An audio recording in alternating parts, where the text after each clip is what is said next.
శ్రీమాత్రే నమః! శ్రీ గురుభ్యో నమః! అందరికీ నమస్కారం అండి. ఈరోజు నేను చేయబోతున్న వీడియో ఏంటంటే అష్టాదశ శక్తిపీఠాల్లో నుంచి 10వ శక్తిపీఠమైన పురుహూతికాదేవి శక్తిపీఠం గురించి చేయబోతున్నాను వీడియో. పీఠికాయాం పురుహూతికాదేవి.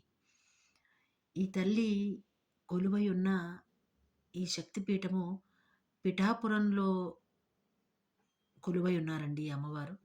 ఈ అమ్మవారి యొక్క పీఠము బంగారు పీఠము.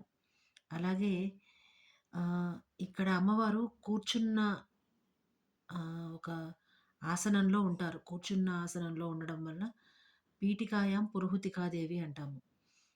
అమ్మవారి పీఠం గురించిన ఇక్కడ ప్రస్తావన ఉందండి. ఇక్కడ అమ్మవారిని చేపట్టిన స్వామివారు ఎవరంటే పరమేశ్వరుడు. ఆయన పేరు ఏమిటంటే కుక్కుటేశ్వర స్వామి. కుక్కుటేశ్వరుడు అంటే గనక కుక్కుటము అంటే గనక కోడి. ఆ రూపంగా ఉన్నందువల్ల స్వామిని కుక్కుటేశ్వర స్వామి అని అంటారు. కుక్కుటేశ్వర స్వామి సమేత పీఠికాయాం పురుహూతికాదేవి ఇక్కడ వెలసారండి. అలాగే ఈ యొక్క శక్తిపీఠము ఆంధ్రప్రదేశ్‌లోని పిఠాపురంలో ఉందండి. రాజమండ్రికి 60 కిలోమీటర్ల దూరంలో, కాకినాడకి 18 కిలోమీటర్ల దూరంలో ఈ ఊరు ఉన్నదనమాట. ఈ శక్తిపీఠము ఉన్నదనమాట.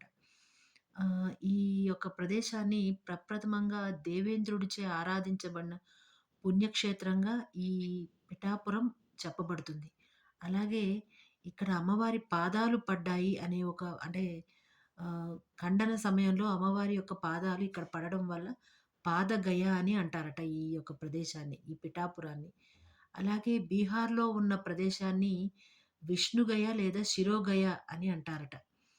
పాదాలు పిఠాపురంలో ఉన్నందున ఈ యొక్క ప్రదేశానికి పాదగయ అనే పేరొచ్చిందట. శివ, శక్తి, విష్ణు పీఠాలు ఈ యొక్క ఈ పిఠాపురంలో ఉండడం వల్ల ఇది పరమ పవిత్రమైన ఊరుగా, శక్తిపీఠంగా చెప్పబడుతుందటండి. ఈ రోజుకింతేనండి. నమస్కారం.